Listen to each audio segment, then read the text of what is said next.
आमीन। हम परमेश्वर पिता का धन्यवाद देते हैं कि उन्होंने फिर से ये अवसर दिया है कि हम उनके चरणों में बैठकर उनकी स्तुति बड़ाई प्रशंसा कर सकते हैं, उनसे प्रार्थनाएं कर सकते हैं, अपनी गवाहियों को दे सकते हैं, वचन के भाग को बांट सकते हैं।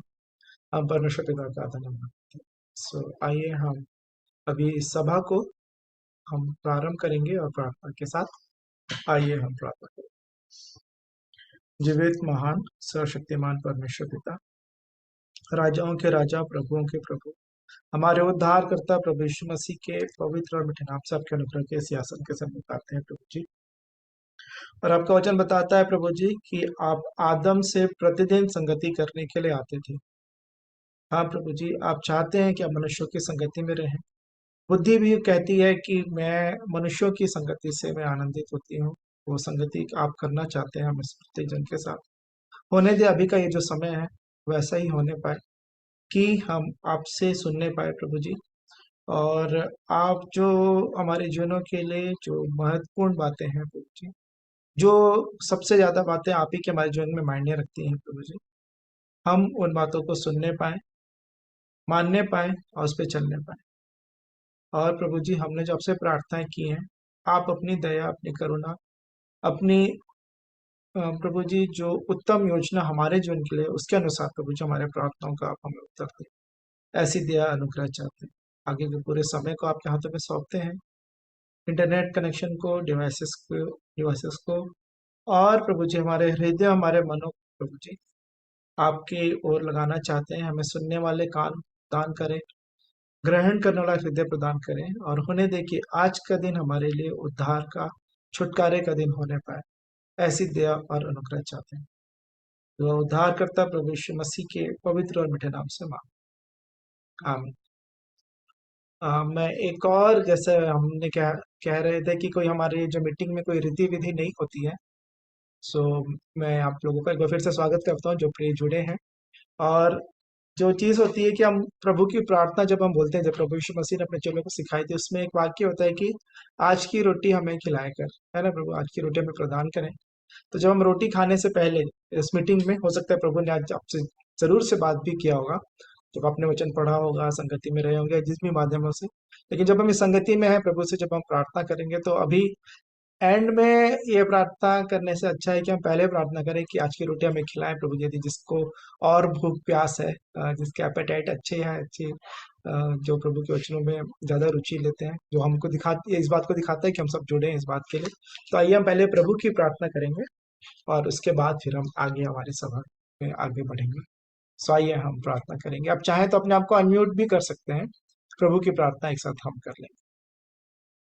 हे हमारे पिता, आप जो स्वर्ग में हैं, आपका नाम पवित्र माना जाए, आपका राज्य आए, आपकी इच्छा जैसे स्वर्ग में पूरी होती है, वैसे इस पृथ्वी पर भी पूरी हो। हमारी दिन भर की रोटी आज हमें प्रदान करें, और जिस प्रकार हमने अपने अपराधियों को क्षमा किया है, वैसे ही आप भी हमारे अपराधों को क्षमा करें, और हमें परीक्षा में न लाए, परंतु बुराई से बचाएं, क्योंकि राज्य और पराक्रम और महिमा सदा आप ही की है। आमीन, आमीन।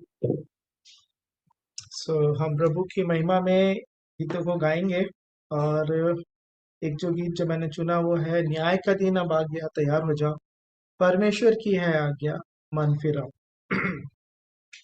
न्याय का दिन अब आ गया, तैयार हो जाओ, तैयार हो जाओ, परमेश्वर की है आज्ञा, मन फिराओ, मन फिराओ। न्याय का दिन, है ना, दूसरा दूसरा पत्रस तीसरा अध्याय, उन्होंने कहा कि वो अपनी प्रतिज्ञा के विषय में देर नहीं करते, लेकिन चाहते हैं कि हर एक जन को मन फिराव का अवसर मिले और कोई भी जन नष्ट न हो। जो कोई उसमें बना रहता है, वो पाप नहीं करता। जो कोई उसमें बना रहता है, वो पाप नहीं करता। जो कोई पाप करता है, उसने ना तो उसे देखा है, ना जाना है। जो कोई पाप करता है, उसने ना तो उसे देखा है ना जाना है। न्याय का दिन अब आ गया, तैयार हो जाओ, तैयार हो जाओ, परमेश्वर की है आज्ञा। मन फिराओ, मन फिराओ। और ये वचन पाया जाता है पहला यूहन्ना तीसरा अध्याय का छठा वचन। अब ऐसा लिखा है, जो कोई उसमें बना रहता है वह पाप नहीं करता। जो कोई पाप करता है उसने ना तो उसे देखा है और ना उसको जाना है। पहला कुरिन्थियों 3 का छठा वचन था जो पहला स्टैंजा हमने गाया। दूसरा स्टैंजा, जो कोई परमेश्वर से जन्मा है वो पाप नहीं करता। जो कोई परमेश्वर से जन्मा है वो पाप नहीं करता। उसका बीज उसमें बना रहता है और वो पाप कर ही नहीं सकता। उसका बीज उसमें बना रहता है और वो पाप कर ही नहीं सकता। न्याय का दिन अब आ गया, तैयार हो जा, तैयार हो जा, परमेश्वर की है आज्ञा। मन फिराओ, मन फिराओ।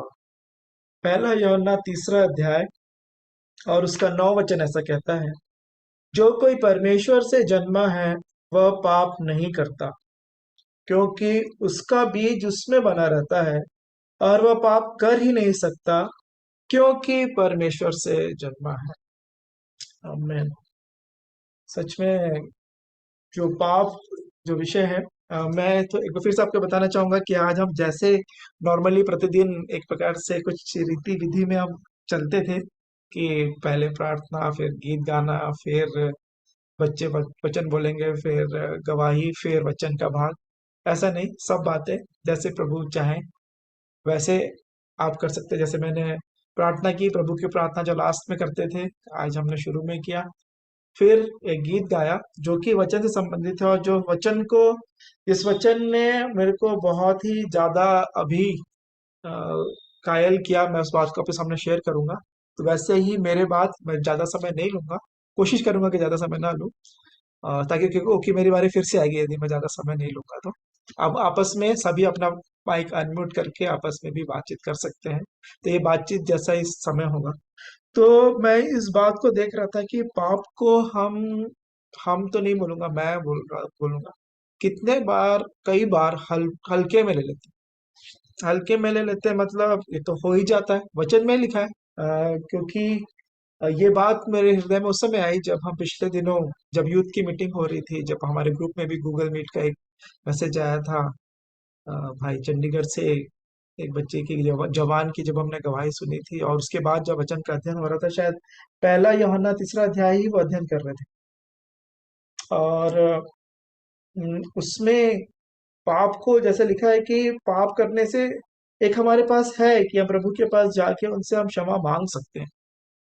लेकिन कई बार उस चीज को मैंने अपने जीवन पर ऐसा सोचा कि कर लेते हैं, लास्ट बार कर लेते हैं, एक बार और कर लेते हैं, फिर तो क्षमा मांग ही लेंगे प्रभु से।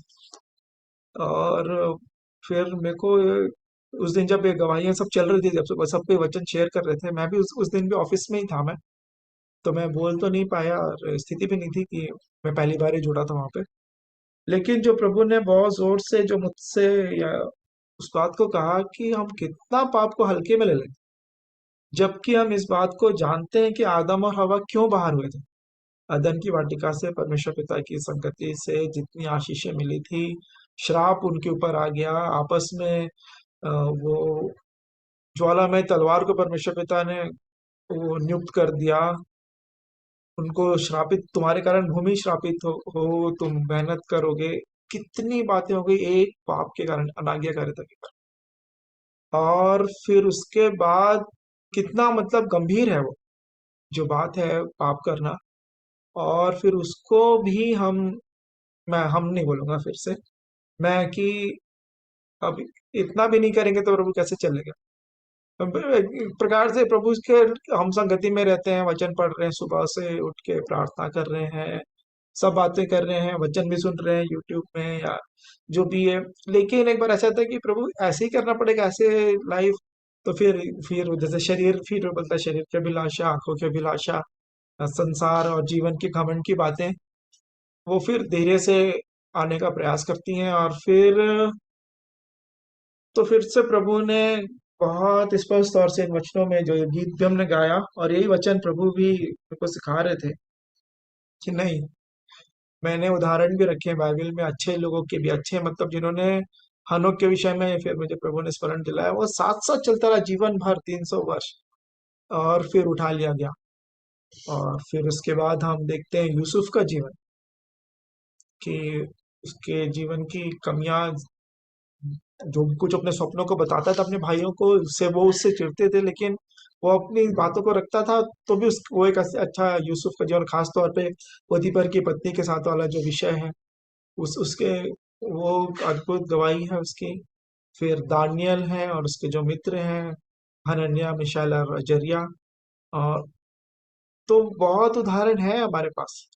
और जिन्होंने कुछ गलत किया ही नहीं, तो ऐसा जीवन जिया जा सकता है इस पृथ्वी पर, उन्होंने जिया। और प्रभु यीशु मसीह तो सर्वोच्च, सर्वोत्तम उदाहरण है ही। और फिर उसके बाद हम पौलुस के जीवन में देखते हैं कि कैसे जो एक व्यक्ति बुरा था, फिर बदल के कैसे हो जाता है। और फिर पतरस में उतार चढ़ाव वाला भी जीवन है, पतरस से। और यूहन्ना, बहुत सारे, जब स्तफनुस के विषय में देखते हैं, जवान था वो, सेवकाई का काम करता, भोजन खिलाने का काम कर रहा है, लेकिन पवित्र आत्मा से परिपूर्ण होके।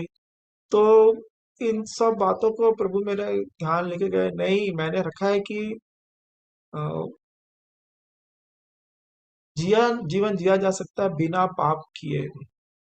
और पाप के बाद फिर जैसे जो मन फिराव वाली जो बात है, तो मैं यही सोचता हूँ, जब मन फिराव, जब हम प्रार्थना करते हैं प्रभु पापों को क्षमा करें, तो कई बार तो जब जो खासतौर पे जो ज्यादा प्रार्थना करते हैं डेली, जब हम रूटीन में रहते हैं, तो मैं अपनी बात कर रहा हूँ, आप लोगों की नहीं बोल रहा हूँ।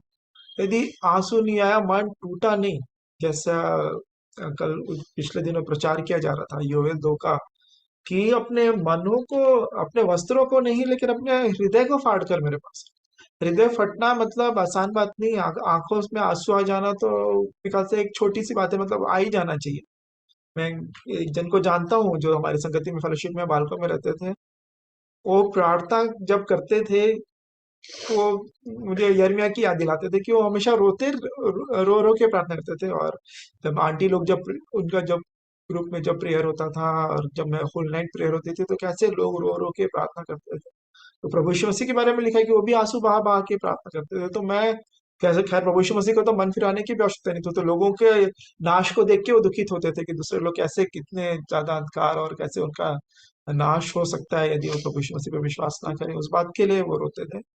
लेकिन हम, मेरे को यदि वैसा, अगर मैं मन फिराने के समय, जब मैं पश्चाताप, जब मैं कर रहा हूँ, प्रभु से क्षमा मांग रहा हूँ, तो क्या वो, क्या गंभीरता या सच्चाई जो हृदय में, जो ये भजन संहिता 51 में वो कहते हैं कि आप हृदय की सच्चाई से प्रसन्न होते हैं। जब दाऊद जब अपने लिए भी पश्चाताप की प्रार्थना कर रहे थे, तो मैं कुछ वचनों को बोलता जा रहा हूँ, लेकिन अच्छा होता है कि यदि हम पढ़ते भी जाते, लेकिन समय मैं ज्यादा नहीं लूंगा, और आप लोगों को भी अवसर दूंगा। इस विषय को हम कैसे देखते हैं, 51 का 6, भजन संहिता 51 का 6, लिखा है, देख तू हृदय की सच्चाई से प्रसन्न होता है, और मेरे मन ही में ज्ञान सिखाएगा। बाहर के लोगों को कुछ हो या ना हो पता चले नहीं, मन ही में मेरे को ज्ञान प्रभु का प्राप्त हो जाएगा। और हृदय में सच्चाई, प्रभु हृदय की सच्चाई के साथ प्रार्थना करने के लिए वो कहते हैं, आराधना भी बोलते हैं कि आत्मा और सच्चाई से आराधना करें। तो मैं इस बात को थोड़ा नहीं, इसी बात पे भी मेरा ध्यान जा रहा था कि पाप को कितने हल्के में, कितना कि हो ही जाता है, क्षमा मांग लेंगे सोच के पाप कर लेना। क्योंकि जो वचन मुझे बहुत ज्यादा भयभीत करता है, वो है इब्रानियों 10 का 26। इसके बाद मैं आप लोगों को अवसर दूंगा, तो सभी को अवसर होगा कि इस विषय पे, या और भी जो बात प्रभु ने आपको सिखाई है, जो इस बात को हम शेयर करना चाहेंगे तो हम कर सकते हैं। इब्रानियों 10 का 26 से आगे पढ़ूंगा। वैसे लिखा है, क्योंकि सच्चाई की पहचान प्राप्त करने के बाद यदि हम जानबूझकर पाप करते रहें तो पापों के लिए फिर कोई बलिदान बाकी नहीं। हाँ, दंड का एक भयानक बाढ़ जो होना और आग का ज्वलन बाकी है, जो विरोधियों को भस्म कर देगा। जब मूसा की व्यवस्था का ना मानने वाला 2 या 3 जनों की गवाही पर बिना दया के मार डाला जाता है, और आज भी अगर आप इसराइल देश में जाएंगे तो बहुत स्ट्रिक्ट नियम कानून है, व्यवस्था तो बहुत ज्यादा उनके लिए जो मूसा के द्वारा जो दी गई, बहुत ही कड़ाई से उसका पालन करते हैं आज भी लोग। उस पे तो लिखा है कि उसको मार डाला जाता है। तो सोच लो कि वह कितने और भी भारी दंड के योग्य ठहरेगा, जिसने परमेश्वर के पुत्र को पांव से रौंदा और वाचा के लहू को, जिसके द्वारा वह पवित्र ठहराया गया था, अपवित्र जाना है और अनुग्रह के आत्मा का अपमान किया। हम तो सोचते थे रोमी सैनिकों ने या जो यहूदी लोग, उन्होंने उनको क्रूस पे चढ़ा दिया, लेकिन यहाँ पे लिखा है जो पाप करता है जानबूझकर वो उसको रौंदता है ना, पाँव से रौंदा। और 30वां वचन, क्योंकि हम उसे जानते हैं जिसने कहा पलटा लेना मेरा काम है, मैं ही बदला दूंगा। और फिर यह कि प्रभु अपने लोगों का न्याय करेगा। जीवते परमेश्वर के हाथों में पड़ना भयानक बात है। प्रभु मेरी और आप सबों की सहायता करे। और अभी अवसर होगा, आप में से जो भी फील फ्री, आप गीत गाना चाहते हैं, गवाही देना चाहते हैं, प्रार्थना करना चाहते हैं, जो भी आपस में इस विषय पे बातचीत करना चाहते हैं, और जो भी बात प्रभु ने आपसे की थोड़े समय के लिए भी हो, तो अभी आपको अवसर है, आप बोल सकते हैं। आप सबों को शालोम। और जैसे बेटा अमन ने बताया, और अमन से ही बोलूंगी कि मत्ती 18 का, लूका 18 का 8।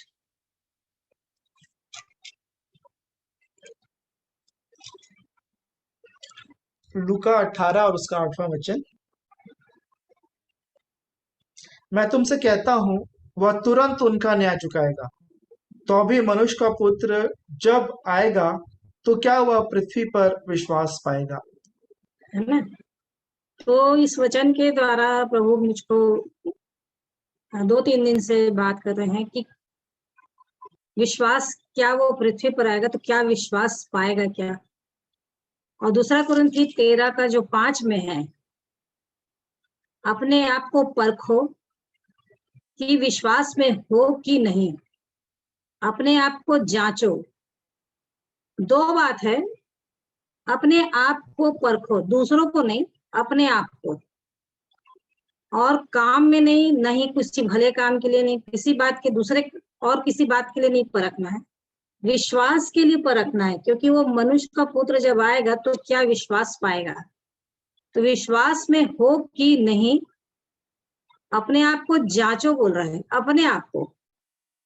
क्योंकि कुरिन्थी में भाई पौलुस 13 का पहला पद में बोलते हैं, अब तीसरी बार तुम्हारे पास आता हूं। मतलब वो 2 बार आ चुके थे और ये तीसरी बार था।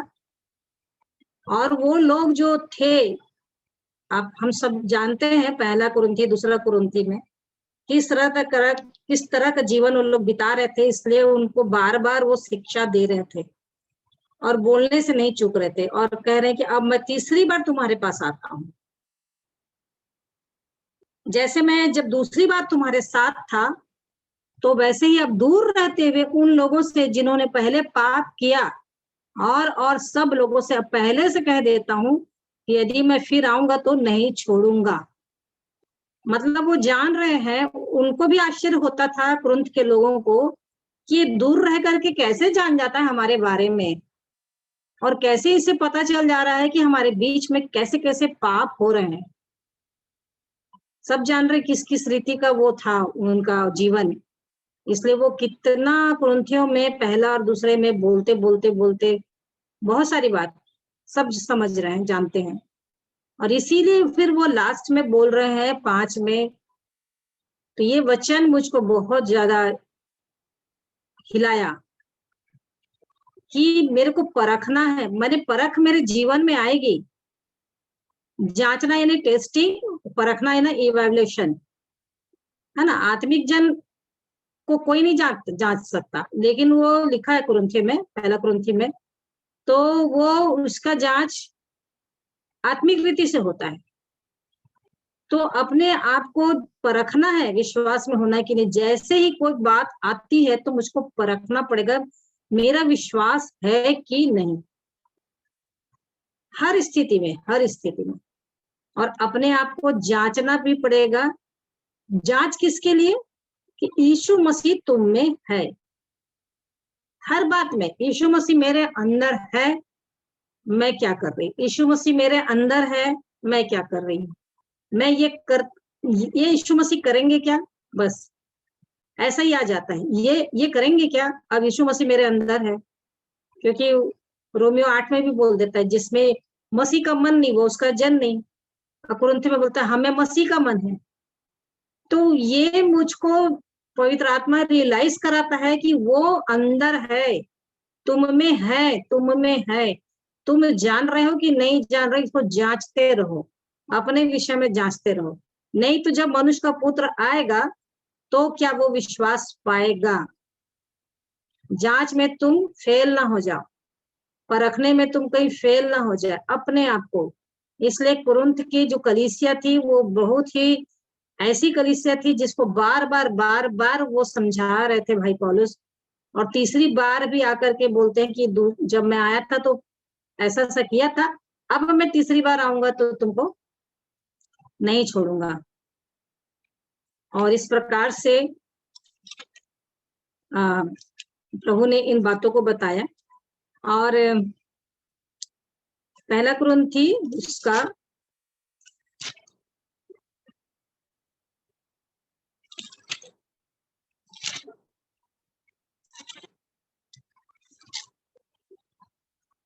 2 में है, पहला कुरिन्थी 2 का 15, कि आत्मिक जन सब कुछ जांचता है, परंतु आप किसी से जांचा नहीं जाता, क्योंकि प्रभु का मन किसने जाना है कि उसे सिखलाए, परंतु हम में मसीह का मन है। और रोमियो में लिखा है 8 में कि जिसमें मसीह का मन नहीं वो उसका जन नहीं, मसीह की आत्मा नहीं उसका जन नहीं। तो इस प्रकार से प्रभु हमको बताते हैं कि विश्वास में हो कि नहीं, परखने के लिए और जांचने के लिए कि मसीह तुम में है कि नहीं। तो प्रभु ने मेरी सहायता की इन बातों में। और भी है बहुत सारे वचन, बाद में कभी किसी दिन समय मिला तो बताएंगे। प्रभु का धन्यवाद करती इन वचनों के लिए।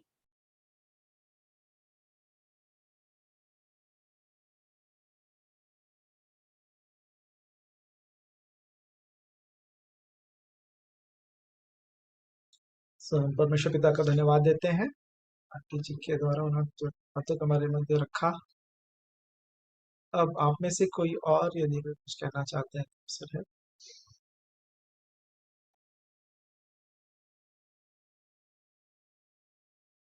एक गीत है यशाया 65, जिसने मुझको जाना ही नहीं वे मेरे खोजी हैं, जिसने मुझको ढूंढा ही नहीं उन्होंने मुझको पाया है। शेखर भैया का ही बनाया हुआ गीत है। जिसने मुझको जाना ही नहीं वे मेरे खोजी हैं, जिनने मुझको ढूंढा ही नहीं उनने मुझको पाया है। जिसने मुझको जाना ही नहीं वे मेरे खोजी हैं। मैं यहोवा परमेश्वर हूँ जो तुझको बुलाता। मैं यहोवा परमेश्वर हूँ जो तुझको बुलाता। जो तुझको छिपा हुआ और बड़ा धन देता है, जो तुझको छिपा हुआ और बड़ा धन देता है, जिसने मुझको जाना ही नहीं, वे मेरे खोजी हैं। जैसे वर्षा इस जमी से नहीं यूं ही लौट आती, जैसे वर्षा इस जमी से नहीं यूं ही लौट आती, वैसे ही मेरा वचन भी काम अपना करता है, वैसे ही मेरा वचन भी काम अपना करता है, जिसने मुझको जाना ही नहीं, वे मेरे खोज हैं। जिनने मुझको ढूंढा ही नहीं, उनने मुझको पाया है। बहुत साल हो गए हैं, इसलिए वो मन में जो था, आत्मा में राग, वही याद आया, तो प्रभु की स्तुति हो। एक बात तो तो परमेश्वर पिता ने कहा आत्मा और सच्चाई से हम उनकी आराधना करें, और शब्द ज्यादा वो शब्द मैसेज कन्वे कर रहे थे। सो मेरे लिए भी थोड़ा सा नया था ये गीत, आंटी जी ने जिससे गाया था, लेकिन एक एक मुझे मुझे गाना याद आ रहा था, वचन ये कहता है क्या मैंने जाना है, कि मैंने जाना है तो क्या उसको माना है। अब ऐसा सो हम परमेश्वर पिता का धन्यवाद देते हैं कि सच में प्रभु अद्भुत, जो हम ढूंढते भी नहीं थे वो हमको ढूंढ के हमको चुन लिया उन्होंने। प्रभु की महिमा और दया अपरंपार है, करुणा प्रतिभोर नहीं होती जाती। तो यदि आप में से कोई कुछ कहना चाहते हैं तो अवसर है, नहीं तो मैं कुछ बात को रखना चाहूंगा।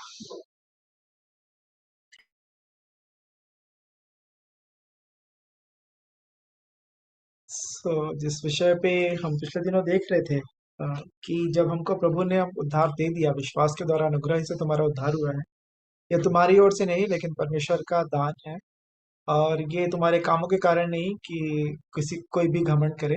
मैं इफिसियों 2 अध्याय 8 से आगे की बात कह रहा हूँ, शब्दशः नहीं, जितना मुझे याद है, कि फिर जब परमेश्वर पिता ने हमको धर्मी ठहरा दिया, तो फिर वो चाहते हैं कि हम भलाई के कामों को करें जिनको उन्होंने पहले से हमारे लिए करने के लिए ठहराया है ना। प्री डिटर्मिन्ड, जैसे प्री डेस्टिन्ड हम देख रहे थे, प्री डेस्टिन्ड, कॉल्ड, जस्टिफाइड, फिर ग्लोरीफाइड, इस विषय को।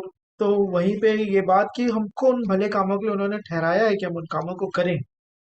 और फिर मैंने पिछले बार इस बात को रखा था कि यदि हम सुस्ती करेंगे, ढिलाई करेंगे, मन्नत मानकर पूरी नहीं करेंगे, और इन सब बातों को जब हम देख रहे थे, तो फिर उससे थोड़ा सा आगे बढ़ेंगे कि परमेश्वर पिता क्यों हमारे लिए धीरज रखती, क्योंकि यदि वो फुर्ती करें या वो जैसे अभी आंटी जी ने जब वचन का ठहरा कि वो न्याय तुरंत चुकाएगा, वो जो अधर्मी जो न्यायी था, जो ना मनुष्यों से डरता था ना परमेश्वर को भय मानता था, लेकिन वो स्त्री बार बार जा जा के उसके पास उसके नाक में दम कर देती, तो वो न्याय चुकाएगा वो उसका, है ना। और वो तो तुरंत लिखा उसके लिए। लेकिन परमेश्वर यदि तुरंत न्याय चुकाना शुरू कर दें तो फिर क्या होगा? यदि वो तुरंत जो काम हम करते हैं उसका बदला यदि हमको मिल जाए, तो कितने पौलुस तो कहते हैं कि उनके द्वारा प्रशंसा की जाएगी। ये तो छोटी बात है कि तुम मुझे परखते हो, लेकिन जब सच्चे न्यायी के हाथों में सौंपता हूँ, यदि वो परखेंगे तो मेरी प्रशंसा होगी। तो पौलुस का विश्वास था। मेरी और आपके लिए भी ये सवाल है मेरा व्यक्तिगत तौर पे, और आपका क्या जवाब होगा? क्या हम प्रभु से प्रशंसा के लिए हम उसके योग्य होंगे? तो ये जिस वचन को भी मैं पढ़ रहा था, पहला यूहन्ना उसका 3रा अध्याय, तो यहाँ पे मैं उसका 10वां वचन में जब मैं पहुंचा, इनका 10 जब भी पढ़ा, तो ऐसा लिखा है, इसी से परमेश्वर की संतान और शैतान की संतान जाने जाते हैं। जो कोई धार्मिकता के काम नहीं करता वह परमेश्वर से नहीं, और न वह जो अपने भाई से प्रे और न वह जो अपने भाई से प्रेम नहीं रखता। यहाँ पे मैं हिंदी बाइबल में ट्रांसलेशन धर्म लिखा है, लेकिन हमने जाना है वो धार्मिकता शब्द है। हमने इसके विषय में तो कई सारे विषय जो हम पिछले दिनों देख रहे थे, मैं देख रहा हूँ कि परमेश्वर के पुत्रों के लोग मनुष्य से पूरा संसार इंतजार कर रहा है। और हम इसके विषय में भी, धर्म और धार्मिकता के विषय में भी हमने देखा था। और पूर्ण मन से प्रभु की ओर फिरने के विषय में भी देखा, क्योंकि हमने पाप के विषय में भी हम अध्ययन कर रहे थे। तो प्रभु सहायता करे। तो इसी से परमेश्वर की संतान और शैतान की संतान जानने जाते हैं। जो धार्मिकता के काम नहीं करता वह परमेश्वर से नहीं। तो कई बार ये एक सवाल उठता है, जब मैं कम काम की बात जब करने लगते हैं, तो हमारा भारत देश भी या संसार भी कर्मों पे ज्यादा भरोसा रखने लगा है। और शायद पहले से भी है कि भलाई का काम करो, है ना, लोगों को, भूखों को खाना खिला दो, कपड़े पहनाओ, या जो भी है, दान दे दो। तो जो लोग सबसे ज्यादा धर्मी होते हैं वे सबसे ज्यादा दान भी देते हैं, ताकि बराबर हो जाए, इस प्रकार से शायद ऐसी सोच है। तो पापों की क्षमा उसके द्वारा नहीं है, धार्मिकता के कामों के द्वारा। मैं फिर से इस बात से शुरुआत करूंगा, अनुग्रह के द्वारा, है ना, विश्वास के द्वारा अनुग्रह ही से हमारा उद्धार होता है। और हम उस धार्मिकता को पूरी नहीं कर सकते, केवल प्रभु यीशु मसीह ने हमारे पापों अपराधों की कीमत उस क्रूस पे के चुकाई है। इसी वजह से हमारा उद्धार हो सकता है। और यदि हम उस पर विश्वास करेंगे, जैसे यूहन्ना 3:16 कहता है कि परमेश्वर ने जगत से ऐसा प्रेम किया कि उसने अपने इकलौता पुत्र दे दिया, ताकि जो कोई उस पर विश्वास करे वह नाश ना हो परंतु अनंत जीवन पाए। उसी के द्वारा हम अनंत जीवन पा सकते हैं। लेकिन जब हमारा उद्धार हो गया है, तो यहाँ पे हम पहला यूहन्ना 3:10 में भी देखते हैं कि हम परमेश्वर की संतान इसी से हमारी पहचान होगी, जब हम धार्मिकता के काम करेंगे और अपने भाई से भी प्रेम रखेंगे। और इस पहला यूहन्ना 3:18 भी, जिसको हमने पहले देखा था, यहाँ पे लिखा है, हे बालकों, हम वचन और जीभ ही से नहीं पर काम और सत्य के द्वारा भी प्रेम करें। है ना, तो करने की बात है, एक्शन वाली बात। तो हम यहाँ पे मनुष्य के विषय में हम देख रहे थे, हमको एक्शन करना जरूरी है, हम आलस नहीं करें, ढिलाई नहीं करें। हमने पिछले बार जब अध्ययन किया था तब देखा था। लेकिन आज हम प्रभु के, परमेश्वर पिता के उस दया को हम देखेंगे, जो कि मैं शुरुआत ही इसी वचन से करना चाहूंगा, जो मैंने पढ़ा है रोमियो में। तो रोमियो उसका दूसरा अध्याय, रोमियो 2 क्या कहता है इस विषय में। तो रोमियो 2 का 1 से मैं पढ़ रहा हूँ, या 1 से नहीं पढ़ के समय बचाने के लिए मैं पढ़ रहा हूँ तीसरे वचन से आगे। तो रोमियो 2 आप पढ़ सकते हैं। हे मनुष्य, तू जो ऐसे ऐसे काम करने वालों पर दोष लगाता है और आप वे ही काम करता है, क्या यह समझता है कि तू परमेश्वर की दंड की आज्ञा से बच जाएगा? क्या तू उसकी कृपा और सहनशीलता और धीरज रूपी धन को तुच्छ जानता है? क्या यह नहीं समझता कि परमेश्वर की कृपा तुझे मन फिराव को सिखाती है ना, मन फिराव कितना महत्वपूर्ण है। पर तू अपनी कठोरता और हठीले मन के कारण उसके क्रोध के दिन दिन के लिए, जिसमें परमेश्वर का सच्चा न्याय प्रकट होगा, अपने लिए क्रोध कमा रहा है। छठवां वचन, वह हर एक को उसके कामों के अनुसार बदला देगा। फिर से काम आ गया, कर्म वाला। उद्धार के लिए कर्म नहीं है, काम करने, उद्धार पाने के बाद वाले काम है इसमें। जो सुकर्म में स्थिर रहकर महिमा और आदर और अमरता की खोज में है, उन्हें वह अनंत जीवन देगा। पर जो विवादी है ना, वचन यहाँ पे प्रचार होता है, कुछ बात में थोड़ा सा चुभती है जो बात, तो विरोध करने लग जाते हैं कई बार प्रचारक का। वो कैसे क्या बोलता है, क्या वो ऐसे सिखाता है, वो कई बार तो वचन का ही हम विरोध करते हैं। प्रभु क्षमा करे, ऐसा हमारे मध्य में ना होने पाए। लेकिन लिखा है, पर जो विवादी हैं और सत्य को नहीं मानते वरन अधर्म को मानते हैं, उन पर क्रोध और कोप पड़ेगा। और फिर आगे पूरा पढ़ लेते हैं, 9 वचन, और क्लेश और संकट हर एक मनुष्य के प्राण पर जो बुरा करता है आएगा, पहले यहूदी पर फिर यूनानी पर। परंतु महिमा और आदर और कल्याण हर एक को मिलेगा जो भला करता है, पहले यहूदी को फिर यूनानी को, क्योंकि परमेश्वर किसी का पक्षपात नहीं करता। तो यहाँ पे लिखा है कि परमेश्वर धीरज धर रहे हैं। हम तो बोल रहे हैं प्रभु उसका, उसके ऊपर आग गिरा दीजिए, क्यों? क्योंकि उसने झूठ बोला। और अब हम देखेंगे, हमने भी तो झूठ बोला था, तो आग आप ही के ऊपर गिर जाएगी पहले। कि ऐसा ना हो जाए। प्रभु दया करे, मैं थोड़ा सा हंस के बोल रहा हूँ, लेकिन बहुत गंभीर बात है। कि हम सोच रहे हैं दूसरे के लिए हो जाए, लेकिन प्रभु बोले बेटा तेरे वजह से मैं उसको दंड नहीं दे रहा हूँ, क्योंकि तू भी इसमें इसी के अंदर में आ रहा है। ये यहाँ पे दोष लगाने के विषय में जो है, जो माइक रहता है वो बोलते हैं ना, आप लोग जांच लीजिए, आप लोग कर लीजिए। ये नहीं कि आप बोल रहे हैं तो 3 उंगली उसके तरफ है ना, उंगली भी नहीं उठाते प्रभु के जन। परमेश्वर का आत्मा उनको बांटता है कि जता दे चिता दे, क्योंकि कोई भी जन नाश ना हो, है ना। हम दूसरा पत्रस और उसका तीसरा अध्याय आगे देखते हैं, परमेश्वर अपने प्रतिज्ञा के विषय में आनाकानी नहीं देर नहीं कर रहे हैं वो, लेकिन धीरज धर रहे हैं कि कोई भी जन नाश ना हो, परंतु उनको मन फिराव का अवसर मिले। तो यहाँ पे इस बात को समझना जरूरी है कि परमेश्वर, हम कई बार सोचते हैं कि दूसरे के ऊपर दंड आ जाए, नहीं तो प्रभु ने तो कहा है कि अपने बैरी को रोटी खिला, पानी पिला। नहीं तो अगर तू उससे खुश हो जाएगा, यदि वो गिरेगा और तू खुश हो जाएगा, तो मैं उस अपना कोप उस पर से हटा दूंगा। प्रभु हमारे लिए ही चिंता कर रहे हैं।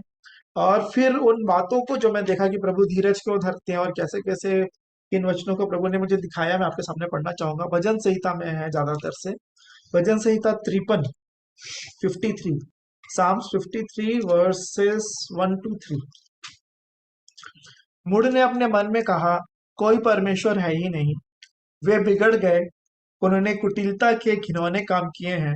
कोई सुकर्मी नहीं, यहाँ पे फिर सुकर्म की बात कर रहे हैं।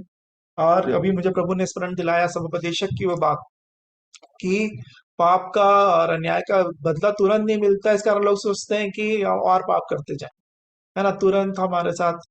लेकिन प्रभु की दया करुणा ही है, जो समय मिल रहा है अवसर को बहुमूल्य समझे। दिन बुरे हैं। यहाँ पे फिर क्या 53 का 1 में पढ़ रहा हूँ, भजन संहिता 53 का 1।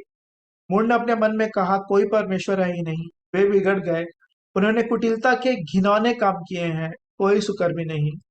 परमेश्वर ने स्वर्ग पर से मनुष्यों के ऊपर दृष्टि की, ताकि देखे कि कोई बुद्धि से चलने वाला, बुद्धिमान नहीं मतलब बुद्धि से भरा हुआ नहीं, बुद्धि से चलने वाला, बुद्धि है दिया गया है, लेकिन चलने वाले लोग कम हैं। चलने वाला या परमेश्वर को पूछने वाला है कि नहीं। तीसरा वचन, वे सब के सब हट गए, सब एक साथ बिगड़ गए, कोई सुकर्मी नहीं, एक भी नहीं। इसी बात को रोमियो में भी पौलुस ने दोहराया, उसको हम नहीं पढ़ेंगे। तो यहाँ पे सुकर्म में करने वाले लोग, बुद्धिमानी से चलने वाले लोग को परमेश्वर पिता ढूंढ रहे हैं, लेकिन वो नहीं पा रहे हैं। भजन संहिता 50 का मैं पढ़ूंगा 16 से आगे। परंतु दुष्ट से परमेश्वर कहता है, तुझे मेरी विधियों का वर्णन करने से क्या काम। तू मेरी वाचा की चर्चा क्यों करता है। तू तो शिक्षा से बैर करता और मेरे वचनों को तुच्छ जानता है। जब तूने चोर को देखा, तब उसकी संगति से प्रसन्न हुआ और परस्त्रीगामियों के साथ भागी हुआ। चोर के साथ भागी, परस्त्रीगामी के साथ भागी, है ना, क्योंकि फायदा वहीं पे दिखता है। संसार में ना बहुत सारे लोग हैं, तो भीड़ के साथ हम भी हिस्सा कई बार बन जाते हैं। प्रभु सहायता करे, मनुष्यों को खुश करने के लिए भी कई बार कुछ कामों को हम कर लेते हैं। 19वां वचन, तूने अपना मुंह बुराई करने के लिए खोला और तेरी जीभ छल की बातें गढ़ती है ना, बोलती नहीं गढ़ती, नया उत्पन्न ही कर देते मिर्च मसाला लगा के। तू बैठा हुआ अपने भाई के विरुद्ध बोलता है और अपने सगे भाई की चुगली खाता है। यह काम तूने किया। 21वां वचन पढ़ रहा हूं मैं 50 का। यह काम तूने किया और मैं चुप रहा, इसलिए तूने समझ लिया कि परमेश्वर बिल्कुल मेरे समान है। प्रभु धीरज इतना धर रहे हैं, तो कई बार हम हमारे साथ धोखा ना हो जाए, ऐसा लिखा है। परंतु मैं तुझे समझाऊंगा और तेरी आंखों के सामने सब कुछ अलग अलग दिखाऊंगा। मैं तेरे सामने दूध का दूध, पानी का पानी कर दूं, है ना, ऐसे हमारे जो बोलचाल की भाषा है, कहावत के तौर पे। 22वां वचन, हे परमेश्वर के भूलने वालों, यह बात भली भांति समझ, कहीं ऐसा ना हो कि मैं तुम्हें फाड़ डालूं और कोई छुड़ाने वाला ना हो। ये सारे वचन मुझे बहुत हिला रहे हैं, और इन दिनों में प्रभु की चलता है, अब इतना तो करना पड़ेगा, कैसे करेंगे तो, नहीं तो प्रभु सहायता करे, ये सारे हमारे पास बहाने ना रहे। भजन संहिता 83 और 1 और 2 भी देखेंगे। Psalms 83 वर्सेस 1 and 2, वो क्या कहता है। हे परमेश्वर मौन न रह, हे परमेश्वर चुप न रह और न शांत रह, क्योंकि देख तेरे शत्रु हंगामा मचा रहे हैं और तेरे बैरियों ने सिर उठाया। यहाँ पे आसाफ बोल रहे हैं परमेश्वर पिता से कि परमेश्वर पिता आप ये कीजिए, पलटा ले लीजिए। प्रभु सहायता करे कि वो प्रार्थना जब सुन के जब उत्तर देने लगेंगे तब फिर हमारा क्या होगा। और उसके बाद एक और प्रार्थना यदि आप पढ़ेंगे प्रकाशित वाक्य में, जो प्रभु के नाम से जो वध किए गए तो भी प्रभु से प्रार्थना करते रहते हैं, प्रभु हमारा पलटा आप कब लेंगे, कब हमारा। तो उनको परमेश्वर पिता ने कहा थोड़ी देर और रहो, है ना। जब वो मुहरें खोली जा रही थी और जब दंड जब पृथ्वी पर आ रहा है विभिन्न प्रकार का, तो प्रार्थनाएं तो की जा रही हैं। तो प्रभु कब उठे और अपना कोप भड़काएं, कब न्याय करें। और एक और वचन पढ़ के अंतिम वचन है, फिर उसके बाद मैं आप लोगों को समय दूंगा। भजन संहिता 94 1 से 7, भजन संहिता 94 1 to 7, साम्स 94 1 to 7, भजन संहिता 94 1 से 7। यहाँ पे ऐसा लिखा है, हे यहोवा, हे बदला लेने वाले परमेश्वर, हे बदला लेने वाले परमेश्वर, अपना तेज दिखा। हे पृथ्वी के न्याय, उठ और घमंडियों को बदला दे। हे यहोवा, दुष्ट लोग कब तक दुष्ट लोग कब तक डींग मारते रहेंगे। वे बकते और ढिठाई की बातें बोलते हैं, सब अनर्थकारी बड़ाई मारते हैं। हे यहोवा, वे तेरी प्रजा को पीस डालते हैं, वे तेरे निज भाग को दुख देते हैं। वे विधवा और परदेशी का घात करते और अनाथों को मार डालते हैं, और कहते हैं यह ना दिखेगा, याकूब का परमेश्वर विचार ना करेगा। नहीं प्रियो, वो देखेंगे, वो समय पे उनके पास सभी बातों का समय है कि वो पलटा लेने के लिए आएंगे। प्रभु सहायता करे कि मैं कहूँगा व्यक्तिगत है ये सभी बातें। मेरे लिए प्रभु ने मुझे इन बातों को सिखाया। धीरज इसलिए धर रहे हैं और हमको तेजी करना है, फुर्ती करना है कि प्रभु के पास जल्दी से आ जाए, मन फिरा लें, क्योंकि हम पापों अपराधों की क्षमा के लिए कुछ भी नहीं कर सकते। भलाई के कामों से क्षमा नहीं है, यीशु मसीह के लहू के द्वारा ही क्षमा है। उसके हम पश्चाताप करेंगे, मन फिराएंगे, यीशु के लहू को मांगेंगे तो मिल जाएगा।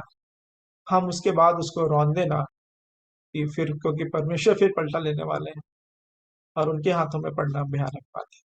प्रभु मेरी और आप सबों की सहायता करें। आमीन।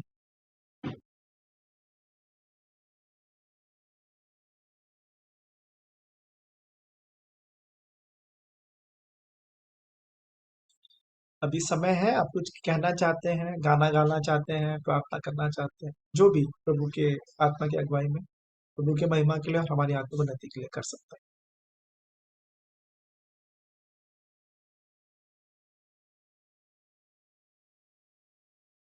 कोई गवाही देना चाहते हैं तो दे सकते हैं।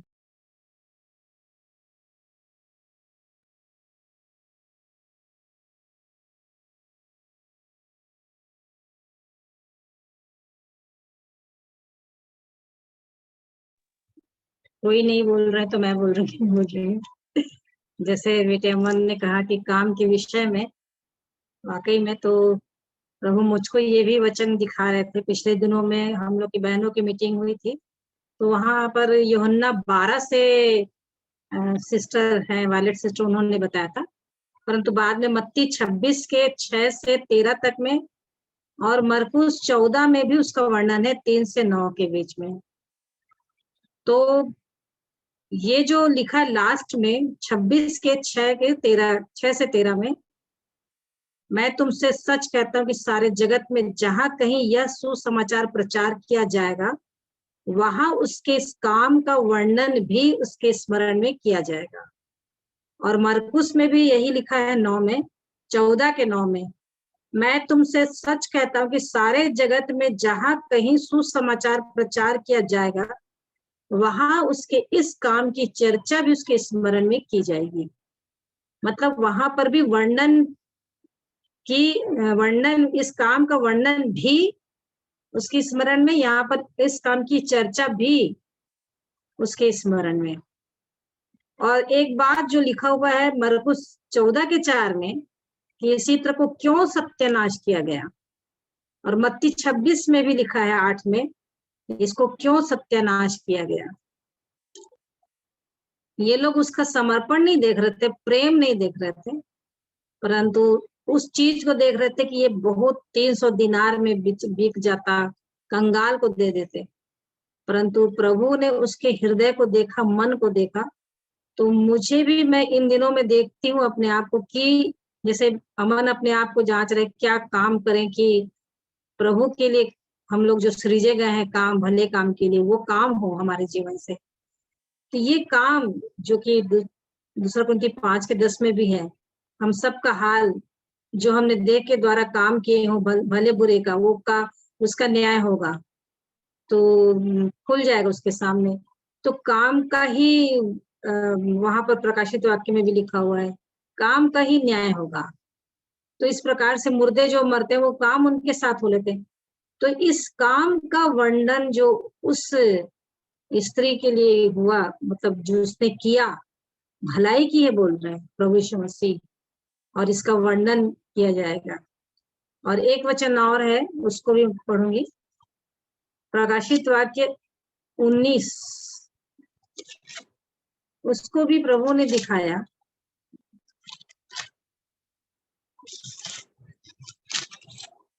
19 का 7 और 8, आओ हम आनंदित और मगन हो और उसकी स्तुति करें, क्योंकि मेमने का ब्याह आ पहुंचा और उसकी पत्नी ने अपने आप को तैयार कर लिया है, और उसको शुद्ध और चमकदार महीन मलमल पहनने का अधिकार दिया गया, क्योंकि उस महीन मलमल का अर्थ पवित्र लोगों के धर्म के काम है।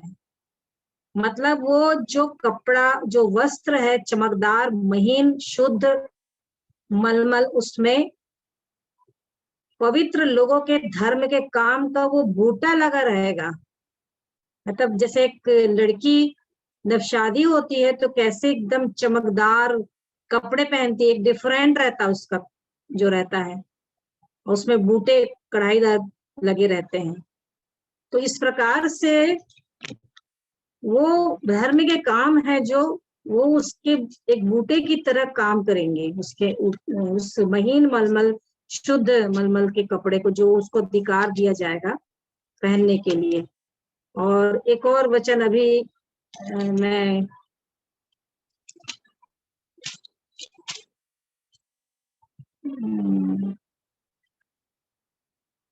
जहाँ पे लिखा हुआ है, हाँ मिल गया मेरे को, भजन संहिता, प्रभु याद दिला रहे थे इसीलिए मैं अभी निकाली। भजन संहिता 45 का है 13-14, राजकुमारी महल में अति शोभायमान है, उसके वस्त्र में सुनहले बूटे कढ़े हुए हैं, वह बूटेदार वस्त्र पहने हुए राजा के पास पहुंचाई जाएगी। जो कुमारियां उसकी सहेलियां हैं वे उसके पीछे पीछे चलती हुई तेरे पास पहुंचाई जाएंगी। तो वस्त्र में बूटा जो लगा रहता है, ये एक और उसको सुंदरता का वस्त्र बना करके दे देता है, और इसीलिए उसका अर्थ को बताया है। उस महीन मलमल का अर्थ है पवित्र लोगों के धर्म के काम। तो वाकई में सचेत होना है कि हमको, मुझे पवित्र लोगों का धर्म का काम क्या क्या है उसमें मुझको बढ़ना है, ताकि मैं उसके पास छूछे हाथ से ना जाऊं, परंतु सही में मेरे वस्त्र में जो मैं उसकी दुल्हन बनने जा रही हूँ, तो मेरे कपड़े में शुद्ध चमकदार महीन मलमल जो रहेगा उसमें बूटा लगा हुआ है कि नहीं है, मेरे धर्म के काम, राइचियसनेस, धार्मिकता के काम कहना चाहिए, वो है कि नहीं। प्रभु का धन्यवाद हो।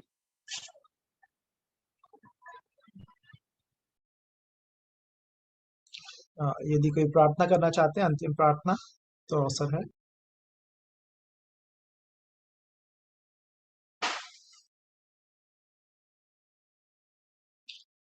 आइए हम प्रार्थना करेंगे। हमारे जीवित महान सर्वशक्तिमान परमेश्वर पिता, राजाओं के राजा, प्रभुओं के प्रभु, अपने उद्धार करता प्रभु यीशु मसीह के पवित्र मीठे नाम से आपके अनुग्रह के सिंहासन के सर बताते हैं जी। आपके नाम को धन्य कहते सराहते हैं प्रभु जी कि आप हमसे प्रतिदिन संगति करने वाले पिता परमेश्वर हैं प्रभु जी। आप मनुष्यों की संगति से, जो आप बुद्धि हैं प्रभु जी, बुद्धि आप हम मनुष्यों की संगति से प्रसन्न रहती हैं, और हमसे प्रभु जी इस प्रकार जब हम मीटिंग में जुड़ते हैं, हमसे बातचीत करते हैं, आपका धन्यवाद है प्रभु जी। पहले की तरह आप भी, आज भी आपने हमारी सहायता मदद की है प्रभु जी। इन वचनों को प्रभु जी, वचन को सुने, ग्रहण करें, माने, उस पर चलने वाले बने, ऐसी दया अनुग्रह चाहते हैं कि हम वचन के सुनने वाले नहीं परंतु उस पर चलने वाले बने, नहीं तो हम अपने आप को ही धोखा दे रहे। दया करें, अनुग्रह करें जी। हम कामों में ढीले ना हो, मन्नत मारकर पूछताछ ना करने लगे, पड़ोसी से ना कहें कि जा कल फिर आना, जबकि आज हमारे पास उसको देने के लिए है। सहायता और मदद करें प्रभु जी। और पाप को, जिससे आप घृणा करते हैं प्रभु जी, और इतना घृणित वो है या इतने इसके गंभीर परिणाम होते हैं कि आपको अपने पुत्र को इस पृथ्वी पर भेजना पड़ा कि वो उस क्रूस की दर्दनाक, शर्मनाक और भयावह प्रभु जी उस मृत्यु को उन्होंने सहा, ताकि हमारे हर एक पाप अपराधों की कीमत चुका दी जाए। सहायता मदद करें कि हम भी प्रभु जी अपने जो जानबूझकर जो हम पाप करते हैं, सत्य सत्य को जानने के बाद बावजूद प्रभु जी किसी भी रीति से हम आपके पुत्र को अपने पाँव से ना रोने। दया करें, अनुग्रह करें प्रभु जी, क्योंकि आप ही पलटा लेने वाले ईश्वर हैं प्रभु जी, और आपके हाथों में पड़ना भयानक बात है। सहायता और मदद करें कि जिन कामों के लिए प्रभु जी आपने हमें ठहराया है, आपका धन्यवाद देते हैं। विश्वास के द्वारा अनुग्रह ही से हमारा उद्धार हुआ है, हमारे कामों के कारण नहीं, लेकिन ये आपके ओर से हमारे लिए दान है। उस दान की कीमत को समझने पाए, अपने उद्धार के कार्य को बड़ी गंभीरता के साथ, भय के साथ पूरा करते जाएं प्रभु जी। जो भी आपने धार्मिकता के काम हमें दिए हैं प्रभु जी, जो भी तोड़ा आपने हमें दिया है, एक समय आएगा प्रभु जी जब आप हमसे उसका हिसाब लेंगे। सहायता और मदद करें कि हम आपकी आत्मा से परिपूर्ण होकर प्रभु जी आपके वचन को अपने हृदय हृदय की गहराई में बसा कर प्रभु जी हृदय को आप अपने हृदय को आपके वचनों से भर कर प्रभु जी अपना जीवन जिए, और आप ही का वचन हमारे पाँव में दीपक और मार्ग के लिए उजाला बने।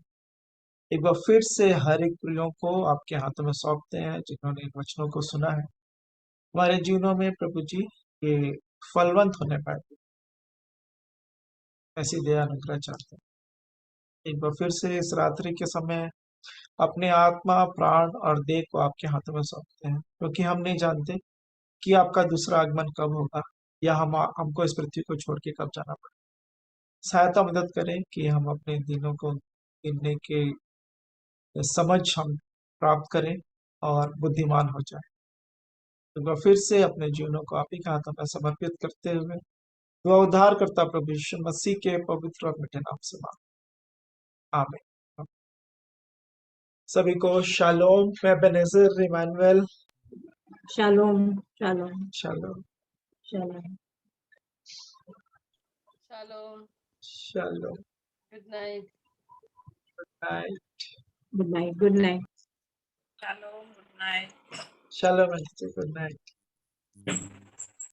तो हम मीटिंग अभी एंड करें या कोई कुछ कहना चाह रहे थे? कल की सभा 7:30 बजे से रहेगी, संडे का दिन है, और प्रार्थना 7 बजे से हम प्रारंभ करेंगे। प्रार्थना के लिए आप जो प्रिय जुड़ना चाहते हैं तो 7 बजे से जुड़ेंगे और 7:30 से सभा प्रारंभ होगी। कल हेमिन 50 लोगों का नाम है जो कि काफी समय से नहीं जुड़ रहे हैं। देखेंगे यदि जो पहले जुड़ जाएंगे वो अगुवाई कर लें। ये एक प्रेयर रिक्वेस्ट है जी, पास्टर हाँ विजय दास जी। मेरी चर्च है, पास्टर विजय दास, उनके लिए प्रार्थना करेंगे। उनका एंजियोग्राफी 90% ब्लॉक बोल रहे हैं, एम्स में एडमिट हो, एम्स रायपुर में। पास्टर विजय दास प्रार्थना में याद रखेंगे ना। क्या एक प्रार्थना अभी कर लें उनके लिए? बाद में तो करेंगे ही। हाँ हाँ बिल्कुल। जी। परमेश्वर पिता, प्रभु यीशु मसीह के नाम से आपके अनुग्रह के सिंहासन के सामने खाते हैं। पास्टर विजय दास को आपके हाथों में सौंपते हैं प्रभु जी, क्योंकि आप ही यहोवा राफा हैं, आप हमारे शरीरों को बनाने वाले पिता परमेश्वर हैं। हम उनके लिए प्रार्थना करते हैं प्रभु जी, खास तौर पे आपके जनों के लिए प्रभु जी। आपने कहा है प्रभु जी जो दुगने आदर के योग्य हैं प्रभु जी, हम उनके अच्छे स्वास्थ्य के लिए आपकी ओर देखते हैं प्रभु जी। हर एक जो हार्ट की जो समस्या जो कही जा रही है, एम्स में वो भर्ती हैं प्रभु जी, आपकी चंगाई उनके जीवन में आने पाए, ऐसी दया अनुग्रह चाहते हैं। अपने वचन को भेजें, वचन से 7:20 के अनुसार, और हमें चंगाई प्रदान करें। आपके कोड़े खाए जाने के द्वारा हमें चंगाई है प्रभु जी। इन परिस्थितियों के द्वारा जो आप उन्हें सिखाना चाहते हैं, परिवार घराने के लोगों को आपके हाथों में सौंपते हैं, कलीसिया के लोगों को भी आपके हाथों में सौंपते हैं, डॉक्टर्स नर्सेस को, मेडिसिन को, ट्रीटमेंट को, सभी बातों पे आपकी नियंत्रण चाहते हैं। क्योंकि आपने कहा यदि नगर की रक्षा यहोवा ना करे तो जागने वाले का परिश्रम व्यर्थ है। घर को यदि यहोवा ना बनाए तो फिर बनाने वाले का परिश्रम व्यर्थ है। सब बातों पर आपकी आशीष चाहते हैं, आपकी चंगाई की हम आपसे आपकी ओर से उनको चंगाई मिलने पाए, ऐसी आपकी दया और अनुग्रह चाहते हैं। दुआ उद्धार करता प्रभु यीशु मसीह के पवित्र और मीठे नाम से मांग, आमीन। अच्छा, उनका क्या हुआ, अरविंद भैया और मनोहर भैया का?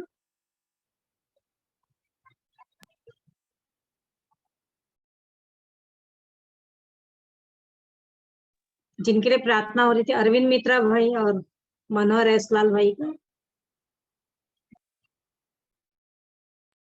जो लास्ट टाइम चाचा जी लोगों ने बात रखी थी वो तो नागपुर गए हैं अपने बेटे के पास, मिस्टर मनोहर असलाल। और अरविंद मित्रा भाई का? उनके लिए जानकारी नहीं, सॉरी। वो आईसीयू में, हाँ सोनिया बता रही है वो सीरियस है आईसीयू में। मिस्टर अरविंद मित्रा को भी प्रार्थना में स्मरण रखेंगे।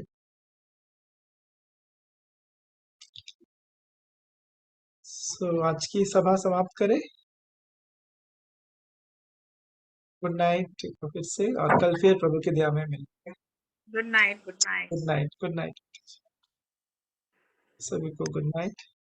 मीटिंग एंड कर रहा हूँ मैं।